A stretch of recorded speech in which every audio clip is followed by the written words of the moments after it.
monsieur le député. La parole est à madame Amélie Alakrafchi de La République En Marche. Et monsieur Herbillon se prépare.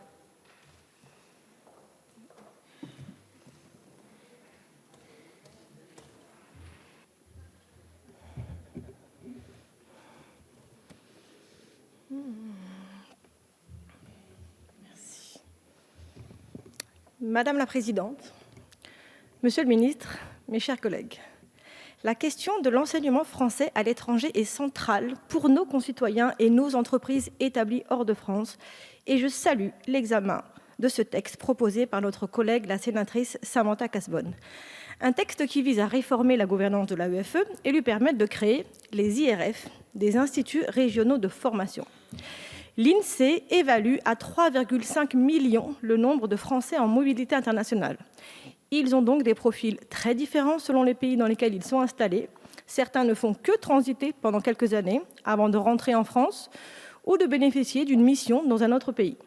Je pense aux agents de nos services à l'étranger, mais aussi aux entreprises expatriées que je rencontre à chacun de mes déplacements. D'autres sont établis dans un pays plus durablement parce qu'ils y ont fait leur vie ou qu'ils y ont monté une affaire. Ils ont tous à cœur que leurs enfants puissent suivre leur scolarité dans un établissement français. Cela permet en effet à leurs enfants de conserver un lien avec la France et la culture de notre pays et de pouvoir être réintégrés à tout moment dans le système éducatif français. À ce titre, je souhaite souligner que la présence d'écoles françaises est un véritable atout pour nos entreprises installées à l'étranger, car il s'agit là d'une condition sine qua non d'attractivité et pouvoir faire venir leurs employés en famille. L'existence du réseau AEFE a donc aussi un impact non négligeable sur notre présence économique à l'international. De plus, la proportion d'élèves étrangers dans ces établissements est importante à deux titres. Et on les retrouve ensuite dans nos universités, dans nos établissements de recherche, dans nos entreprises ou encore à des postes clés dans leur pays d'origine. Le réseau AEFE contribue aussi très largement à l'attractivité de la France et à son rayonnement dans le monde. Aujourd'hui, ce réseau compte 552 établissements. Compte tenu de la diversité de leurs statuts et des contextes dans lesquels ils se trouvent, il est naturel que le dispositif soit régulièrement appelé à évoluer. Cette proposition de loi vise ainsi à permettre le développement de ce réseau et en assurer la viabilité en améliorant son fonctionnement et sa gouvernance. Je souhaite principalement ici évoquer les deux aspects importants de ce texte. Je salue tout d'abord la meilleure représentation des parents d'élèves au sein du conseil d'administration de l'agence.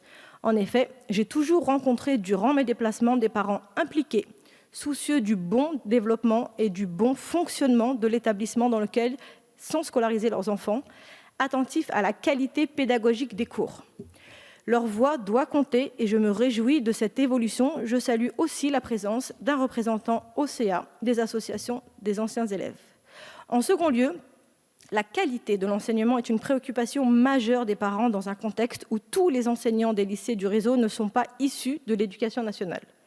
L'accent mis sur la formation des enseignants et personnels dans cette proposition de loi, avec la mise en place des IRF, ces instituts régionaux de formation, est une réponse adaptée. Je soutiens donc ce texte qui permettra à l'agence d'établir une politique ambitieuse en la matière, de véritablement changer d'échelle. Nos lycées français ont déjà un niveau impressionnant. De Dubaï à Libreville, en passant par Le Caire, Tananarive et Beyrouth, les résultats au baccalauréat sont chaque année exceptionnels. Cette réforme permettra de consolider cette excellence. Je souligne par ailleurs que ces formations bénéficieront à tous les enseignants et personnels des lycées français, donc aussi aux personnes recrutées localement et qui seront peut-être amenées à travailler dans leur système éducatif national.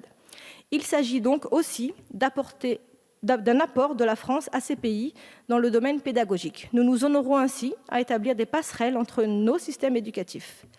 Parce que je crois que ce texte constitue une avancée notable pour la gouvernance et le développement de notre réseau, parce qu'il fait l'objet d'un consensus parmi les élus des Français de l'étranger et parce que j'ai l'honneur d'être un témoin privilégié de l'excellence de ce réseau et de sa vitalité. Je vous invite sans réserve à voter cette proposition de loi. Je vous remercie.